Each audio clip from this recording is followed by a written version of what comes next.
नमस्कार।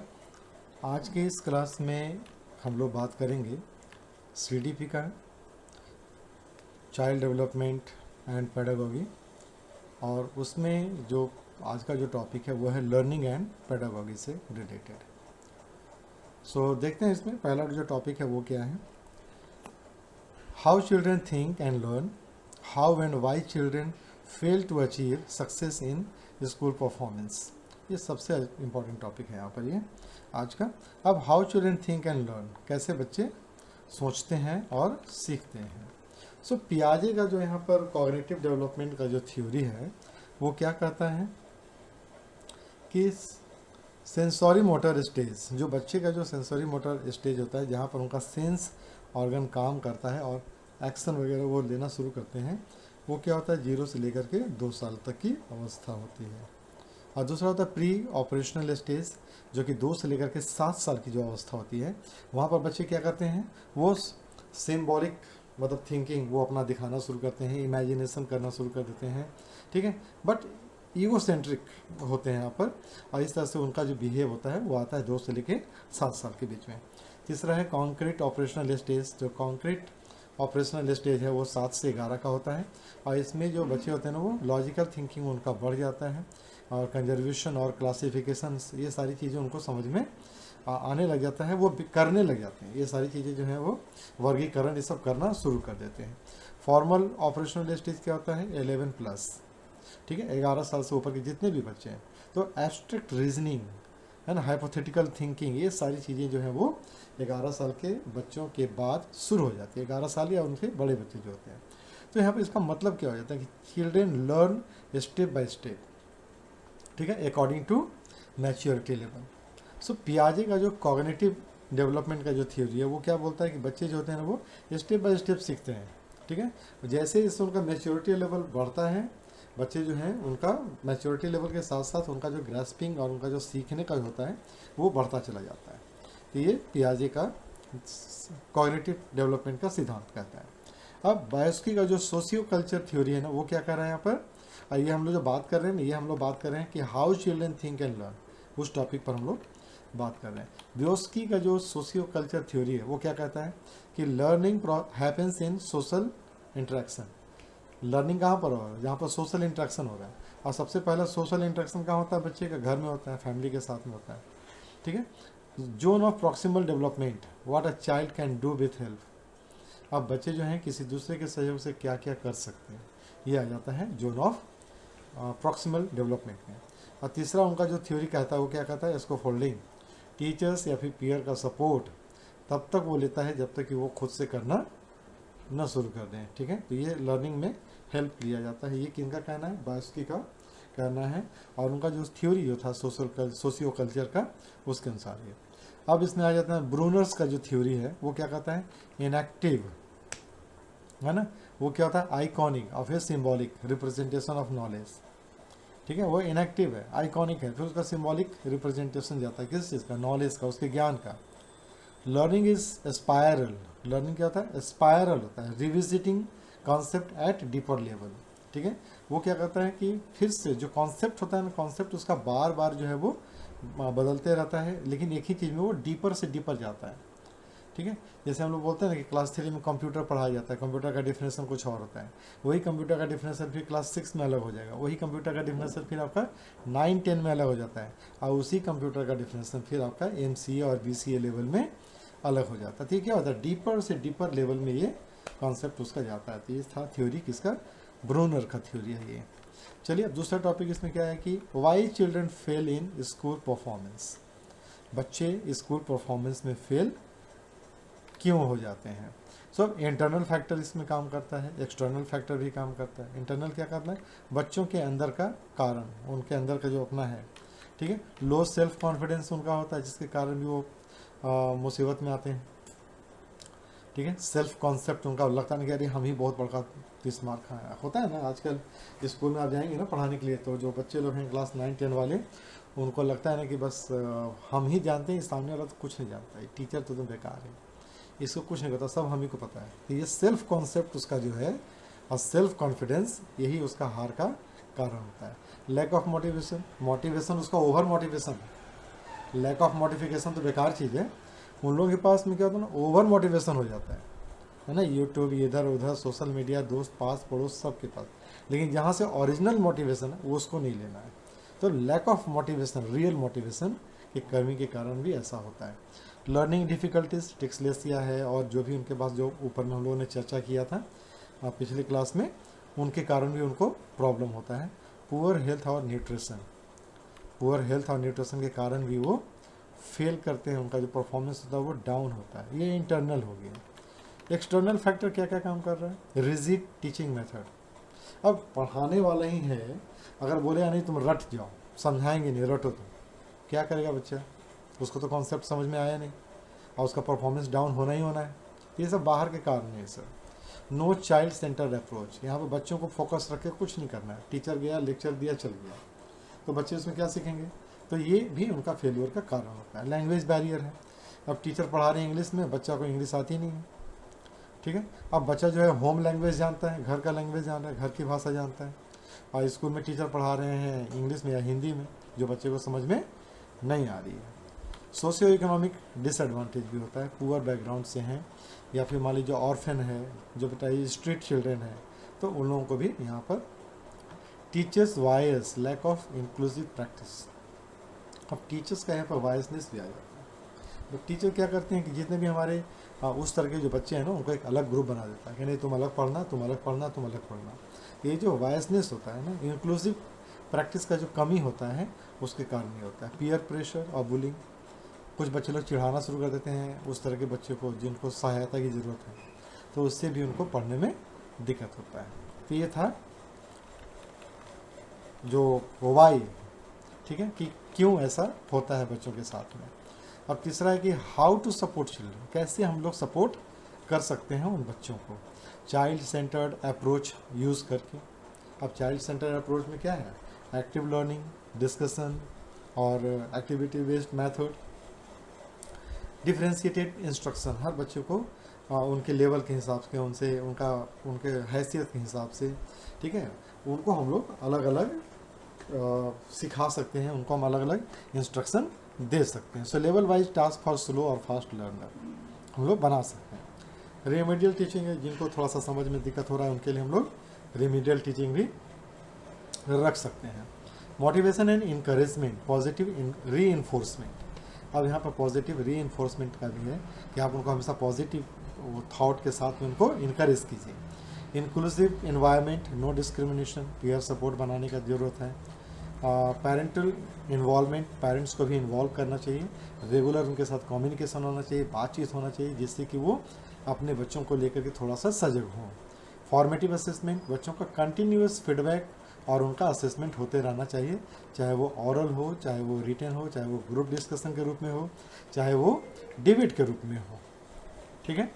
कब ओनली जो होता है ना कि हम लोग एक फाइनल एग्जाम लेते हैं, उसके अलावा ये होता है, ठीक है। तो अब इसमें एक एग्जांपल में यहाँ पर कि एक स्टूडेंट है रवि, जो कि स्ट्रगल कर रहा है मैथ में, क्योंकि उसके जो मैथ के जो टीचर है ना, वो बोलते हैं कि भैया बोर्ड पर मैंने जो बना दिया है उसको तुम छाप लो, उसको तुम रट जाना, एग्ज़ाम में पूरा कॉपी पेस्ट कर देना, ठीक है। अब टीचर यूज़ कर रहे हैं रियल लाइफ एग्जाम्पल, शॉपिंग का, गेम्स का, और पीयर ट्यूटरिंग करवा रहे हैं, तो रवि को क्या हो रहा है, कॉन्सेप्ट समझ में आने लग जाता है। दूसरी तरफ जो दूसरा टीचर जो था, वो अगर इस तरह से पढ़ाना शुरू करता है तो उसको समझ में आने लग जाता है, ठीक है। तो ये होता है कि हम लोग किस प्रकार से अपने स्ट्रेटजी को बच्चों के हिसाब से बदलें। अब यहाँ पर एक अनीता का की केस स्टडी भी है कि Anita belongs to a tribal community, और वो ट्राइबल कम्युनिटी से है, घर में अपनी भाषा बोलती है, स्कूल में आई तो स्कूल में क्या होता है, हिंदी पढ़ाया जा रहा है, अब उसको थोड़ा सा दिक्कत हो रहा है समझने में, ठीक है। तो इससे क्या होता है कि teacher assumed she was weak. अब टीचर को लगता है ना कि ये बेकार है, एकदम बहुत है, तो पढ़ने में इसका दिमाग में काम नहीं करता है, एकदम इसको तो पढ़ाने बेकार है। अब ये टीचर का अज्यूम्स है, लेकिन यहाँ पर प्रॉब्लम एक्चुअल में क्या, लैंग्वेज को लेकर है।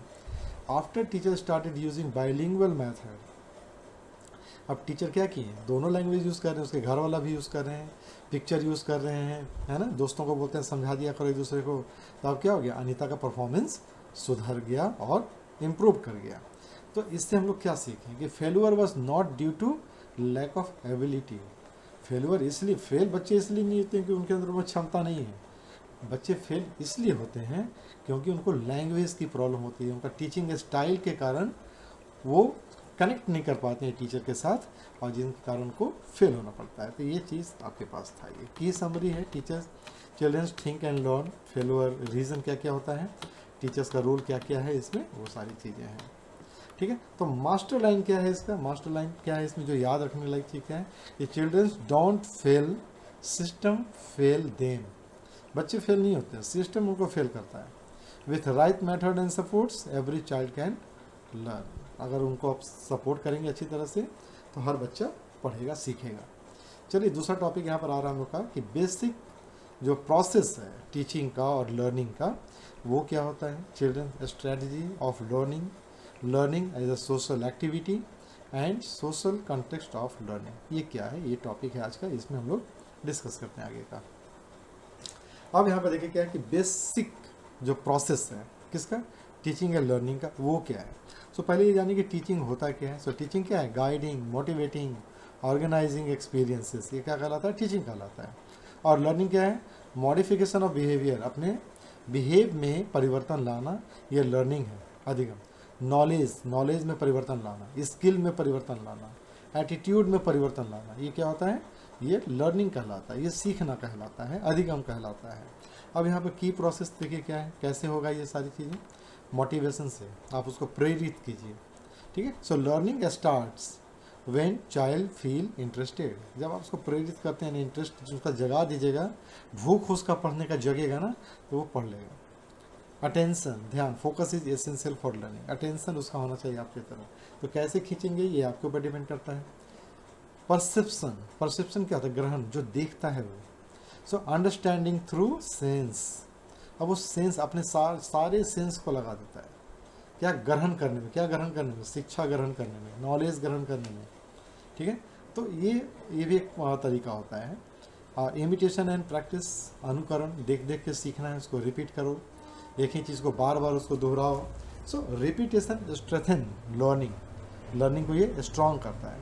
आप हमेशा देखिएगा क्या कहा जाता है कि जो आपके पास नॉलेज जो है ना बहुत है आपके पास, लेकिन अगर आपके पास डिसिप्लिन नहीं है तो वो किसी काम का नहीं होता है। इसी प्रकार से आपका होता है, प्रैक्टिस हमेशा करते रहना है। फीडबैक होता है, प्रतिक्रिया, हमेशा उसका फीडबैक लेते रहिए और उसको री करते रहिए इम्प्रूवमेंट के लिए। ठीक है, जिससे भी उसका रिटेंशन रेट बढ़ता है। Transfer of learning, applying knowledge in a new situation. ठीक है, पुराने नॉलेज को नए परिप्रेक्ष्य में जब बच्चे यूज़ करना शुरू कर देते हैं, अप्लाई करना शुरू कर देते हैं, तो क्या होता है, एक नई तरह का अधिगम जो होता है ना, वो एक जगह से दूसरी जगह पर रूपांतरित होकर के उसको नए ढंग से मिल जाता है। ठीक है, चिल्ड्रंस स्ट्रेटजी ऑफ लर्निंग, बच्चों की अधिगम रणनीतियाँ कैसे होगी, रिहर्सल्स है ना, रिपीटिंग इन्फॉर्मेशन, बार बार दोहरा रिहर्सल करना है। एलाबोरेशन, ठीक है, linking new information with a prior knowledge, आपके जो प्रायर नॉलेज जो था पहले वाला उसको नए इन्फॉर्मेशन के साथ जोड़ करके नया इन्फॉर्मेशन क्रिएट करना। ठीक है, एलाबोरेट करना। Organisation, making chart, mind map बनाइए, पूरा चार्ट बनाइए और कोशिश कीजिए ना कि जैसे मैं करता हूँ, क्या करता हूँ कि सारे के सारे जो आपके टॉपिक्स हैं ना उसको मैं कंक्लूड कर देता हूँ कुछ पेजों में। ठीक है, जिससे कि आपको बहुत कम मेहनत में ज़्यादा समझ में आ जाए। तो ऑर्गेनाइज करना सीखिए आप अपने पूरे लर्निंग को, कैसे, चार्ट बनाकर, माइंड मैप बनाकर। ठीक है, और metacognition, thinking about how they learn fast best, कैसे हम और अच्छा कर सकते हैं, ये आपको सोचना होगा। आप नए नए विचार बनाइए, नए नए उपाय लगाइए। कोऑपरेटिव लर्निंग है, peer learning and group work है, दोस्तों के साथ मिल के कीजिए। ट्रायल एंड एरर है, एक्सपेरिमेंटिंग अंटिल सक्सेस, तब तक प्रयोग करते रहो जब तक कि तुम सक्सेस नहीं हो जाते हो। ठीक है, तो ट्रायल एंड एरर आपको हमेशा करते रहना है। चलिए अगला है learning as a social activity, अधिगम जो है सामाजिक गतिविधि के रूप में क्या होता है। वेस्की ने कहा था कि learning happens first socially then individually, बच्चा होता ही है, बच्चा परिवार में पहले आता है, सोशल बन जाता है, उसके बाद फिर वो individuals. Peer interaction, discussion, group project, enhance learning. Zone of proximal development बात कर चुके हैं, language major tool of social learning है। सोशल कंटेस्ट ऑफ लर्निंग, अब सामाजिक संदर्भ क्या है अधिगम का। Family environment, learning is influenced by family environment, supportive है कि नहीं है। अगर फैमिली सपोर्टिव है तो बच्चा पढ़ेगा, और अगर फैमिली सपोर्टिव नहीं है तो बच्चा नहीं पढ़ेगा। ठीक है, वो उसको अपने काम धंधे पर लगा देंगे। सोशो इकोनॉमिक स्टेटस, रिसोर्स अगर उसके पास है तो बच्चा पढ़ता है। एक्सपोजर उसको मिलता है तो बच्चा पढ़ता है। कल्चरल वैल्यूज़, कम्युनिटी और एक्सपेक्टेशन, ठीक है, इससे भी बच्चे इन्फ्लुएंस होते हैं, प्रभावित होता है उसका लर्निंग अधिगम। स्कूल का क्लाइमेट कैसा है, इससे भी बच्चे जो होते हैं वो अच्छा कर पाते हैं। अगर इंक्लूसिव है तो बच्चा अच्छा करेगा, बायस्ड है तो बच्चा अच्छा नहीं करेगा। टीचर्स एटीट्यूड क्या है, पॉजिटिव है कि नेगेटिव है ना। तो टीचर्स के एटीट्यूड, अगर उसका एटीट्यूड टीचर का पॉजिटिव है तो बच्चा अच्छा करेगा, और टीचर का एटीट्यूड नेगेटिव है तो बच्चा अच्छा नहीं करेगा। तो ये क्या होता है, ये सारी चीज़ें जो हैं बच्चों के लर्निंग को इन्फ्लुएंस करता है, प्रभावित करता है। ठीक है, मतलब यहाँ पर क्या हो गया इसका कि a child's performance is not just ability based but shaped by social background, cultural and interaction, इन सब से भी वो प्रभावित होता है। एग्जाम्पल यहाँ पे एक दिए हैं कि a child learns multiplication table faster when playing a number game with friends. अकेले याद करने के लिए दो तो याद ही नहीं होता है, दोस्तों के साथ नंबर गेम खेल रहा है तुरंत याद हो गया। ठीक है, तो ये क्या है, अच्छा चीज़ है। Social activity games plus peer cooperation है, कंपटीशन है। ठीक है, मेक्स लर्निंग इफेक्टिव, जहाँ पर कंपटीशन की भावना आएगी वहाँ पर लर्निंग इफेक्टिव होगा ही होगा। केस स्टडी है मोहन का ग्रुप लर्निंग को लेकर, कि साइंस में बहुत कमज़ोर था मोहन। वो क्या किया, टीचर ने एक ग्रुप बना दिया, उस ग्रुप में वो चला गया और ग्रुप में रह करके वो एक्सपेरिमेंट करना शुरू किया दोस्तों के साथ में। उससे क्या हो गया कि धीरे धीरे उसका कॉन्फिडेंस भी बढ़ गया, क्योंकि ग्रुप उसको सपोर्ट कर रहा था, और इससे क्या हो गया कि उसको आगे बढ़ने में हेल्प मिला। ये इसका है समरी। चलिए इसका मास्टर लाइन देख लेते हैं हम लोग, क्या है कि childrens learn best when teaching connect with their social world and peer support. जब जोड़ेंगे तो बच्चा अच्छा सीखता है। ट्रिक नोट्स है ये बनाने का, इसमें भी कोशिश की है, देख लीजिएगा, ये भी अच्छा है। ये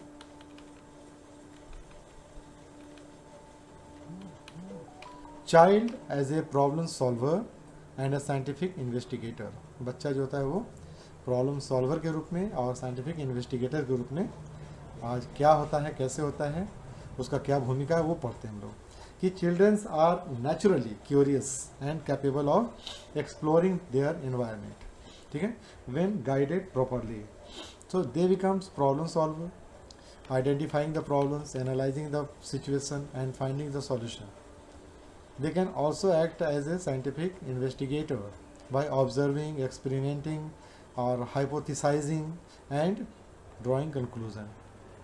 ठीक है, तो बच्चे क्या होते हैं, स्वभाव से ही जिज्ञासु होता है, और उसको अगर एक परिवेश मिल जाए जहाँ पर खोज करने में सक्षम हो तो बच्चे क्या होते हैं, सही मार्गदर्शन पा करके समस्या का समाधान करता भी बन जाता है। वो समस्याओं को पहचानना, स्थिति का विश्लेषण करना, सॉल्यूशन निकालना, ये सारी चीज़ें जो वैज्ञानिक अन्वेषण होता है वो करना शुरू कर देता है। अब कैरेक्टरिस्टिक्स क्या है प्रॉब्लम सॉल्वर और साइंटिफिक इन्वेस्टिगेटर बच्चों का, कि ये बच्चे जो होते हैं वो क्या होते हैं, जिज्ञासु होते हैं और प्रश्न पूछने की प्रवृत्ति इनके अंदर में होती है। ठीक है, एनालिटिकल थिंकिंग है, विश्लेषणात्मक सोच वाले क्वेश्चन पूछते हैं, तार्किक निर्णय वाले क्वेश्चन पूछते हैं। ये रचनात्मकता इनके अंदर पाई जाती है, कल्पनाशीलता भी इनके अंदर में होती है, धैर्य और पेशेंस और परसिस्टेंस इनके अंदर में होता है, ऑब्जर्वेशनल स्किल इनका बहुत ग्रेट होता है, ability to experiment and evaluate outcome. तो ये एक्सपेरिमेंट करने में, प्रयोग करने में कुशल होते हैं, और प्रयोग के बाद परिणाम का मूल्यांकन करने में भी इनकी क्षमता अच्छी होती है।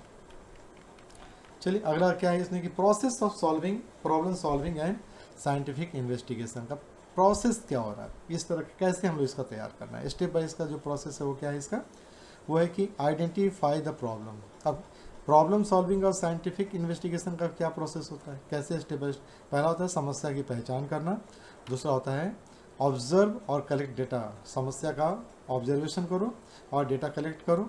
तीसरा क्या है, फॉर्मुलेट हाइपोथेसिस, अनुमान आप बनाना शुरू कर दीजिए, एक्सपेरिमेंट कीजिए, प्रयोग करना शुरू कीजिए और उसका टेस्ट कीजिए, एनालाइज कीजिए उस रिज़ल्ट को जो कि टेस्ट के बाद में आया है, और फाइनली अब क्या करना है आपको, कंक्लूजन को ड्रॉ कर लेना, यानी कि निष्कर्ष आप अपना निकालिए। तो इस तरह के इसको हम लोग क्या बोलते हैं, इसको हम लोग बोलते हैं problem solving and scientific investigation. ठीक है, लास्ट में क्या आता है, कम्युनिकेट फाइंडिंग्स। और जब आप निष्कर्ष निकाल लेते हैं, उस निष्कर्ष को आप क्या करते हैं, साझा करते हैं अपने सुपीरियर के साथ या अपने दोस्तों के साथ में। अब यहाँ पर रोल टीचर्स की क्या भूमिका रह जाती है, शिक्षक की क्या भूमिका है, खुले प्रश्न और वास्तविक जीवन की समस्याएं देना, यानी कि बच्चों को प्रोवाइड कीजिए क्या, ओपन एंडेड क्वेश्चन पूछने का अवसर, रियल लाइफ प्रॉब्लम उनको दीजिएगा, इनकरेज कीजिए बच्चों को एक्सपेरिमेंट करने के लिए और इन्वेस्टिगेशन करने के लिए। फोस्टर क्या है, critical thinking and reflective thinking. बच्चों को आप क्या कीजिए, तार्किक और चिंतनशील सोच विकसित करने के लिए प्रेरित कीजिए। अलाउ ट्रायल एंड एरर, बच्चों को करते जाओ यार, कोई दिक्कत नहीं, एक बार खराब हुआ कोई बात नहीं, दोबारा करो, तिबारा करो। इससे क्या होता है कि बच्चों में डर खत्म हो जाता है, टूटेगा फूटेगा क्या होगा कोई टेंशन नहीं होता, करते जाता आराम से। ठीक है, मिस्टेक हुआ क्या दिक्कत है। तो इससे क्या होता है कि बच्चों में कॉन्फिडेंस भी बढ़ता है और उनका लेवल बढ़ता है। Guide in collecting and analysing data, बच्चों को आप प्रोत्साहित कीजिए कि डेटा कलेक्ट करो, उस पर विश्लेषण करो। Promote discussion and presentation of result, तो बच्चों को परिणाम साझा करने और उस पर डिस्कस करने के लिए प्रेरित करना चाहिए। यहाँ पर भी एक बहुत अच्छा सा एग्जाम्पल है कि एक बच्चा जो है ना, वो क्या देखता है, स्कूल के बगीचे में खिड़की के पास लगे पौधे जल्दी बढ़ रहे हैं, जबकि दूर वाले जो पौधे हैं वो धीरे धीरे बढ़ रहे हैं। इससे क्या होता है कि अनुमान लगाता है कि सूरज की रोशनी जो है पौधे की वृद्धि में सहायक होती है, उसको प्रभावित करती है। सप्ताह तक वो वृद्धि को मापता है और निष्कर्ष निकालता है कि पौधों के स्वस्थ विकास के लिए सूरज की किरणें कितनी जरूरी है। तो ये क्या होता है, एक इन्वेस्टिगेटिव और एक्सपेरिमेंट पर आधारित शिक्षा यहाँ पर उसको मिल रहा है। केस स्टडी भी बहुत अच्छा यहाँ पर दिया हुआ है कि रोहन जो है वो 10 वर्ष का छात्र है। देखा कि कक्षा के एक कोने में पानी और अन्य क्षेत्र की तुलना में तेज़ी से वाष्पित हो रहा है, और उसने वहाँ पर अवलोकन किया तो क्या देखता है कि तापमान और वायु प्रवाह वहाँ का मापा, तो उसने क्या अनुमान लगाया कि वेंटिलेशन और सूर्य की रोशनी वाष्पीकरण की क्रिया को प्रभावित कर रही है। शिक्षक के मार्गदर्शन से उसने क्या किया, पानी के ट्रे का प्रयोग किया और परिणाम को रिकॉर्ड किया। अंत में उसने क्या किया, बच्चों को अपने दोस्तों को बताया कि बच्चे ये जो पानी है उसमें क्या हो रहा है, सूर्य की किरण के कारण, सूर्य की रोशनी के कारण वाष्पीकरण हो रहा है। ठीक है, तो इस तरह से बच्चों में इन सारी चीज़ें आती हैं। ठीक है, इसका मास्टर लाइन क्या, childrens learn best when they explore, experiment and solve problems like young scientist. जब बच्चों में साइंटिफिक टेम्परामेंट आता है तो बच्चे और भी तेज़ी से सीखते हैं। अगला जो टॉपिक है वो है alternative conception of learning in children, understanding childrens error as significant step in the learning process. ठीक है, ये भी बहुत अच्छा टॉपिक है जो कि आपका CDP का पार्ट है। इस सब तो इसमें ये चाहिए कि बच्चे के पास क्या होता है ना कि अक्सर दुनिया के बारे में वैकल्पिक अवधारणाएं, पूर्व धारणाएं होती हैं, अल्टरनेटिव कॉन्सेप्शन होता है ना, और प्री कॉन्सेप्शन भी बच्चों के पास में होता है जो वैज्ञानिक या फिर औपचारिक ज्ञान से अलग अलग होती है। ये गलत नहीं है, बल्कि संज्ञानात्मक विकास के प्राकृतिक कदम है। ठीक है, सो ये क्या होता है कि वो एक रियल, मतलब वो जानते हैं लेकिन वो वास्तविकता से दूर होता है, तो ये कोई गलत भी नहीं है। So there are not wrong but natural step in cognitive development, एक नेचुरल स्टेप है सीखने का, है ना, संज्ञानात्मक विकास की तरफ। सो मिस्टेक्स जो होता है, उनसे गलतियां जो करते हैं बच्चे, वो इम्पॉर्टेंट एक इंडिकेटर होता है किस चीज़ का, वो बताता है कि बच्चे जो है वो सोचने की प्रक्रिया में आगे बढ़ रहे हैं, समझने की प्रक्रिया में आगे बढ़ रहे हैं। तो जो बच्चा गलती करेगा ही नहीं तो उससे क्या पता चलेगा कि वो सीख रहा है कि नहीं सीख रहा है। तो गलती करना ये बताता है कि आप काम कर रहे हो, तभी तो गलती हो रहा है। फेल होता है तो कैसे होता है, जब आप एग्ज़ाम में बैठोगे तभी तो फेल होगे। अब बोलेगा कि हम कभी फेल हुए ही नहीं आज तक, तो कभी जो बच्चा एग्ज़ाम में बैठेगा नहीं तो फेल होगा क्या। तो फेल होना, गलतियां होना, ये इंडिकेट करता है कि आप काम कर रहे हैं। ठीक है, तो अब यहाँ पर क्या होता है कि अल्टरनेटिव कॉन्सेप्शन क्या है, वैकल्पिक धारणाएं क्या होती हैं। बच्चे अपने अनुभव, अवलोकन, भाषा और सामाजिक संपर्क के आधार पर ज्ञान का निर्माण करते हैं। ये धारणाएं औपचारिक शिक्षा के बाद भी बनी रह सकती है यदि इनका समाधान न किया जाए तो। और शिक्षक को इन्हें चाहिए क्या, पहचानना चाहिए, चुनौती देना चाहिए और उनको सही मार्गदर्शन करना चाहिए। अब बताइए कि चिल्ड्रंस का जो एरर और लर्निंग स्टेप्स क्या है, गलतियों को सीखने का हिस्सा कैसे माना जाएगा यहाँ पर, ठीक है। So error shows thinking in progress, गलतियाँ हो रही हैं तो ये बता देता है कि वो बच्चा सोच रहा है। Childrens test hypothesis and try solution, अब बच्चे क्या कर रहे हैं, सोच तो रहा ही है, अनुमान लगा रहा है, समाधान खोज रहा है, ठीक है, उससे गलतियाँ हो रही हैं। अब गलतियाँ कितने तरह की होती है, सैद्धांतिक होती है, कॉन्सेप्चुअल एरर आता है, ठीक है, प्रोसीड्यूरल एरर आता है और रीजनिंग एरर भी आता है, ठीक है। तो ये चीज़ें क्या होती है, सैद्धांतिक गलतियाँ हो सकती हैं, अवधारणा की गलत हो सकता है, अवधारणा उसको समझ में नहीं आया, कॉन्सेप्ट ही समझ में नहीं आया, ठीक है। प्रोसीड्यूरल हो सकता है प्रोसेस जो काम कर रहा है वो प्रोसेस में उसको मिस्टेक हो सकता है, और तार्किक रीजनिंग में भी हो सकता है, यानी कि असंगत निष्कर्ष वो निकाल सकता है, गलतियाँ होंगी। शिक्षक को क्या करना है, केवल सुधारने के बजाय उसकी गलतियों पर भी विश्लेषण करना चाहिए, ठीक है, यानी कि वो गलतियों पर भी वो डिस्कस करे। अब यहाँ पर शिक्षक की क्या भूमिका है, छात्रों की गलतियों का सावधानीपूर्वक अवलोकन करके उसका रिकॉर्डिंग करना, उसको अच्छी तरह से रिकॉर्ड करके रखना ताकि आप उसको बाद में उसको एनालाइज कर सकें। सोच की व्याख्या को प्रोत्साहित करना, कैसे सोचा जाता है, ठीक है। समझ के लिए प्रश्न पूछना, अगर कोई चीज़ आपको समझ में नहीं आ रहा है तो जब आप क्वेश्चन पूछोगे नहीं तो समझोगे कैसे, कॉन्सेप्ट कैसे क्लियर होगा आपका।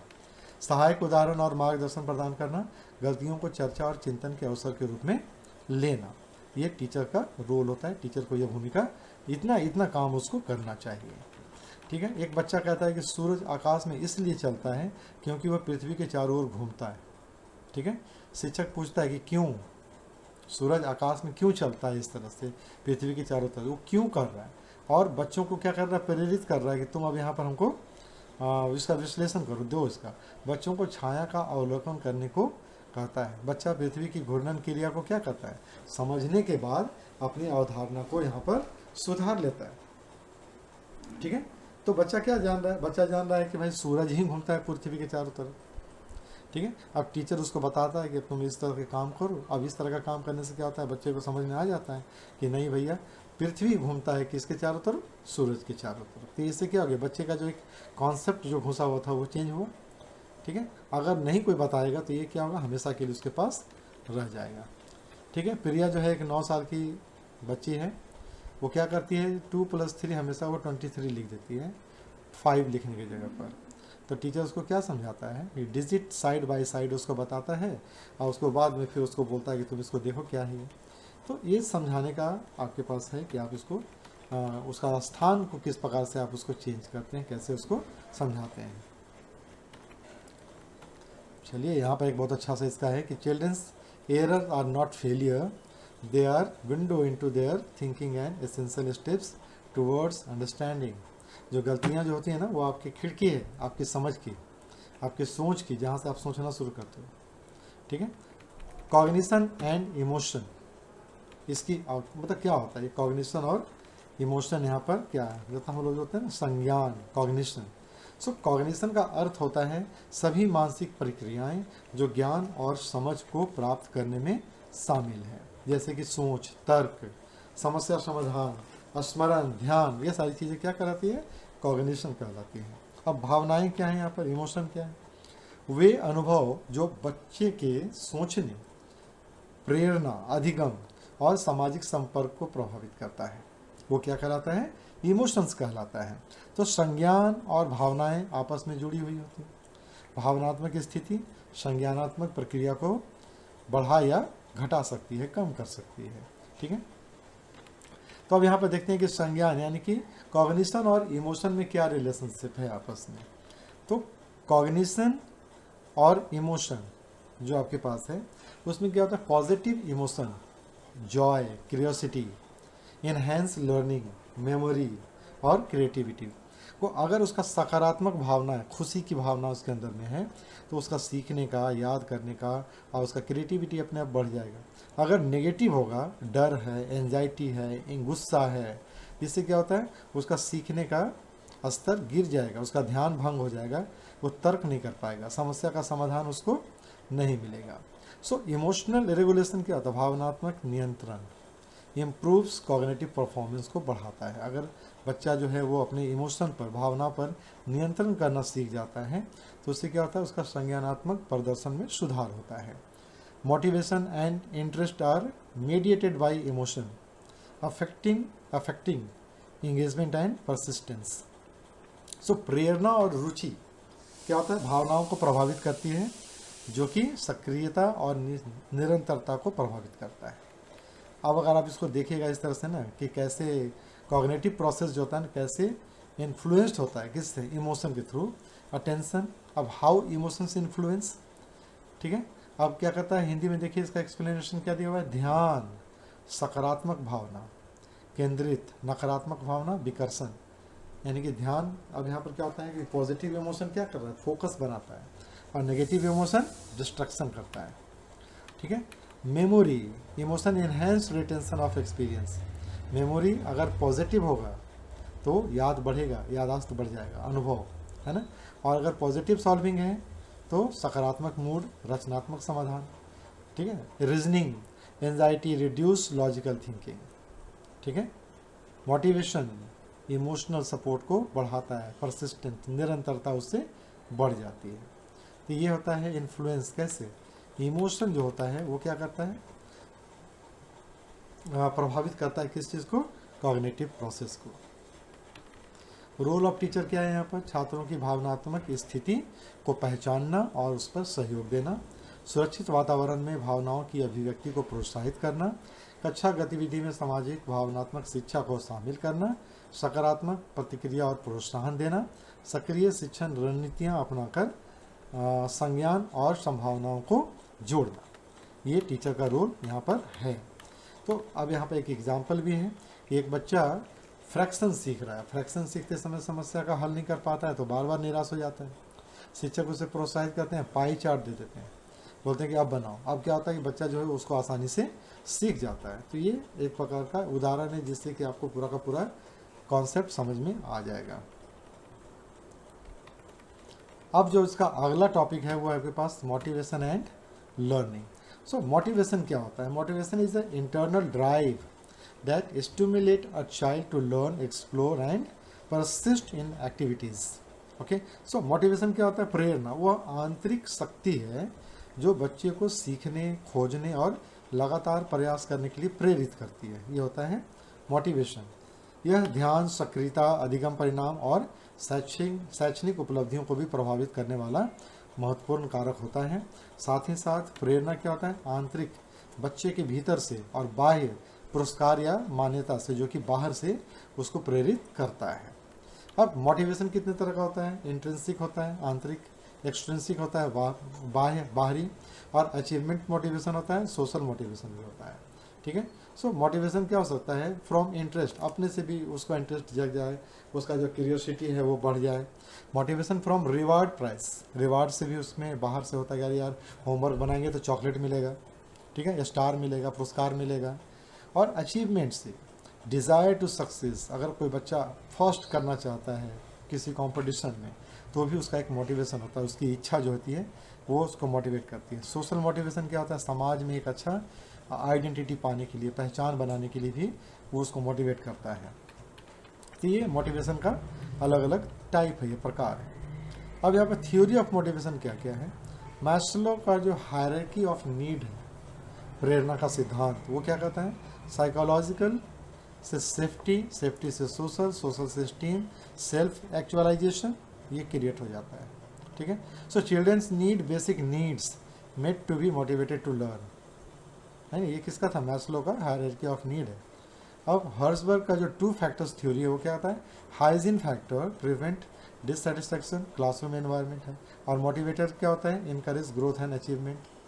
तो ये intrinsic versus extrinsic motivation, intrinsic जो अंदर से आता है, एक्सट्रिंसिक जो बाहर से आता है। सेल्फ डिटर्मिनेशन थ्योरी है ना, ये किसका था, डेसी और रैन का था, जो कहते क्या है कि motivation improve when children feel autonomy, competent and relatedness. तो ये सारी चीज़ में आती है। तो ये सारा आपके पास अलग अलग सिद्धांत है, थ्योरी है किस चीज़ का, मोटिवेशन का। रोल ऑफ टीचर्स, टीचर्स का क्या भूमिका है, उत्तेजक और सहयोगी वातावरण बनाना। उत्तेजक कहने का मतलब कि स्टिमुलेटिंग एंड सपोर्टिव इन्वायरमेंट बनाइए, उसको इंकरेज करिए, एकदम हाईली इंकरेज। पुरस्कार और प्रशंसा के थ्रू भी हम उसको मोटिवेट कर सकते हैं बच्चों को। इनकरेज करेंगे बच्चों को किसी के लिए, ऑटोनॉमी के लिए और चॉइस के लिए। इंटेंसिटी आप खुद से आप करिए। सीखने को रोचक बनाने के लिए कहा जा सकता है, मनोरंजक बनाने के लिए कहा जा सकता है, चुनौती को लेने के लिए कह सकते हैं आप उसको, चुनौती चैलेंज एक्सेप्ट करने के लिए भी हम उसको मोटिवेट कर सकते हैं। भावनात्मक और सामाजिक बाधाओं का अवलोकन करके उसका समाधान भी हम लोग कर सकते हैं। ठीक है, एक एग्जाम्पल यहाँ पर देख लीजिए कि एक बच्चा जो है निबंध लिखने में रुचि नहीं लेता है, शिक्षक उसे क्या करते हैं, रुचिकर विषय चुनने के लिए कहते हैं, तो बोलते चलो ठीक है, तुमको जो अच्छा लगता है उसी पर लिखो, जाओ, छूट दे दी है। अब क्या हो गया, सकारात्मक प्रतिक्रिया दे दी है। वो क्या कहते हैं, सहपाठियों का उदाहरण दिखा देते हैं कि देखो ये कितना अच्छा निबंध लिखा है इस पर। ठीक है, तो इससे क्या होता है, बच्चा जो होता है वो धीरे धीरे निबंध लिखने के लिए मोटिवेट हो जाता है, पसंद करना शुरू कर देता है और एक सक्रिय रूप से भाग लेना शुरू कर देता है कुछ दिन में। केस स्टडी भी यहाँ पर कि आरव जो है 11 वर्ष का है, शर्मिला है, कक्षा में क्विज में भाग लेने में इंटरेस्ट उतना नहीं दिखाता है। शिक्षक ने क्या किया, मित्रवत प्रतियोगिता बनाई, परिणाम से ज़्यादा प्रयास की प्रशंसा की और जोड़ने का काम किया। अब धीरे धीरे क्या हुआ कि आरव भी उसमें भाग लेना शुरू कर दिया, प्रक्रिया में मज़ा आने लग गया उसको, उसका पढ़ाई में भी सुधार हो गया, कॉन्फिडेंस भी बढ़ गया उसका। सो प्रेरणा से क्या हो गया, उसके अंदर का भय बाहर निकल गया और सीखने में उसको सक्रिय मदद मिलना शुरू हो गया। तो ये कहलाता है मोटिवेशन का असर। सो मोटिवेशन क्या है, a motivated child learn actively, persist through challenges and enjoy the process of discovery and learning. चलिए अगला जो टॉपिक है वो क्या है, factors contributing to learning, personal and environment. कौन कौन सा ऐसा कारक है जो सीखने में सहयोग करता है। सो अधिगम व्यक्तिगत और पर्यावरणीय कारकों के संयोजन से प्रभावित होता है और इन कारकों को समझकर कुछ आ गया ये रहा, ठीक है, समझकर शिक्षक जो है वो प्रभावी रणनीतियाँ बना सकता है और सहायक अधिगम वातावरण तैयार कर सकता है। पर्सनल फैक्टर देखिए क्या क्या हो सकता है, यहाँ पर कुछ प्रॉब्लम हो रहा है। पर्सनल फैक्टर क्या है, इंटेलिजेंस, ठीक है, संज्ञानात्मक क्षमता, समस्या समाधान कौशल विकसित कर सकता है। प्रेयर नॉलेज क्या होता है, पूर्व ज्ञान एवं नए अधिगम में मदद। चलिए अब आता है मोटिवेशन जो होता है इंट्रिंसिक है, इसे हम लोग ऊपर में पढ़ चुके हैं। और एनवायरमेंटल फैक्टर क्या होता है, फैमिली जो सपोर्ट करती है और उनके वैल्यू को पहचानती है, रिसोर्स उसको प्रदान करती है। स्कूल में टीचर्स की क्वालिटी, करिकुलम, क्लासरूम एनवायरनमेंट उसको प्रभावित करता है। दोस्त कैसे होते हैं, जो सोशल इंटरेक्शन करें, पीयर इन्फ्लुएंस करते हैं, प्रभावित होता है। कल्चरल कॉन्टेक्स्ट जो है, belief, norms, traditions. Social economic, access to material, exposure, opportunity, संसाधन तक बच्चों की पहुंच होनी चाहिए। फिजिकल एनवायरनमेंट क्या है, जहाँ पर बैठने की अच्छा व्यवस्था हो, रोशनी हो, अधिगम सामग्री उसके पास है, तब भी वो सीख पाता है। टेक्नोलॉजी और मीडिया क्या है, डिजिटल उपकरण, इंटरनेट वगैरह हो तो और भी उसको एनवायरनमेंट उसको अच्छा मिल जाता है। टीचर्स की क्या भूमिका होती है इसमें, छात्रों की व्यक्तिगत क्षमताओं और कमजोरियों को पहचानना, उत्तेजक और समावेशी वातावरण तैयार करना, स्वस्थ आदतें और प्रेरणा को बढ़ावा देना, सहपाठी सहयोग और समूह अधिगम को प्रोत्साहित करना, सीखने को सांस्कृतिक और सामाजिक संदर्भ के अनुसार तैयार करना, बनाना। ठीक है, और इसमें बहुत अच्छा एक एग्जाम्पल है कि बच्चा जिसके परिवार में पुस्तक तक पहुंच और प्रोत्साहन है, घर में अगर उसकी अच्छी लाइब्रेरी है तो जल्दी पढ़ना सीख जाता है, स्कूल में अगर उसके सकारात्मक सहपाठी हैं तो और भी अच्छी तरह से वो उसके अंदर का जो कौशल है वो विकसित हो जाता है। ये सारी चीज़ें उसमें हैं। केस स्टडी भी है यहाँ पर कि जो एक 10 वर्षीय छात्रा है स्नेहा, विज्ञान में उसको दिक्कत होता है। व्यक्तिगत कारक है, प्रेरणा, सामान्य प्रेरणा क्या होता है, कला में रुचि, विज्ञान में कम आत्मविश्वास है। अब पर्यावरणीय यहाँ पर कारक क्या होता है, भीड़ भाड़ वाली कक्षा में वो उतना अच्छा नहीं कर पाती है। सीमित प्रयोगशाला सुविधा है, माता पिता उसका सहयोगी तो हैं ही, तो शिक्षक क्या किया, उसके प्रयोग में रुचि को देखा और उसको छोटे छोटे समूह में प्रयोग आयोजित करने के लिए प्रोत्साहित किया और उसका प्रतिक्रिया क्या हुआ कि स्नेहा धीरे धीरे समझने लगी और उसकी सक्रियता में भी सुधार हो गया। तो ये था आपका CDP का कंप्लीट नोट्स है। ये मतलब कि कंप्लीट कॉम्पैक्ट नोट है, इसको कह सकते हैं आप, कि पूरा का पूरा जो निचोड़ है ना CDP का, वो पूरा का पूरा आपका इस तीन क्लास में है। जो भी आपका क्लास CDP का पार्ट 1, 2 और 3 क्लास है, इसमें सारा का सारा निचोड़ आ गया है। इसके बाद आप लोगों के लिए MCQ का क्लासेस भी चलेगा, जहाँ पर आप लोगों के लिए प्रैक्टिस करवा देंगे, जिससे कि आपका 100% निकलना ही निकलना है। इससे नहीं निकलेगा तो कहीं नहीं निकलेगा। फिर इसका मास्टर लाइन आज का क्या है कि learning is the result of interplay between personal traits and environment, supportive and stimulating setting enhanced achievement. तो इस तरह से आपका CDP का ये क्लास का ख़त्म होता है। CDP का लगभग पूरा कोर्स ख़त्म हो गया, कॉन्सेप्ट ख़त्म हो गया। तो मेरा उद्देश्य क्या था कि कॉन्सेप्ट देना। मेरा नाम है गणेश अरण्य और मैं एक BPSC टीचर हूँ 11-12 में। और मेरा ये प्रयास होता है कि जो मैंने 27 सालों में जो मैंने सीखा है, जो जाना है, वो आप लोग तक पहुँचाऊँ। और कोशिश करता हूँ कि जो भी नोट्स मैं तैयार करूँ ना, वो कॉम्पैक्ट हो लेकिन रिसोर्सफुल हो, जिसमें आपको सारी की सारी चीज़ें मिल जाएं, जिससे कि आपको एग्ज़ाम में बैठने में आसानी होगा। और लास्ट आवर में आपका प्रिपरेशन में भी ये नोट्स आपको हेल्प करता है। तो मैंने जो भी देखा है अभी तक यूट्यूब या इंटरनेट पर कहीं पर भी, जितने भी नोट्स जो मैंने देखे हैं, वो ये जो है वो कॉम्पैक्ट मैंने देख करके उसके आधार पर ही मैंने इसको तैयार किया है, जिससे कि कॉम्पैक्ट और अच्छा नोट्स आपको मिले। क्लास अच्छा लगे तो ज़रूर आप लोग कमेंट में लिखिएगा, अपने दोस्तों को भी बताइएगा और अपने दोस्तों को अधिक से अधिक लोगों को बोलिए जुड़े क्लास में और इसका लाभ उठाए। कोई पैसा लगना नहीं, एकदम फ्री ऑफ कॉस्ट है। तो आइए, दोस्तों को भी बुलाइए और साथ मिल करके पढ़ें। आप लोगों का भी जो आप लोग चाहते हैं वो आपको मिले। और आज के लिए बस इतना ही। कल फिर मिलेंगे अगले क्लास के साथ में, एक नए टॉपिक के साथ में। तब तक के लिए शुभ रात्रि, अपना ख्याल रखिए, शबा खैर।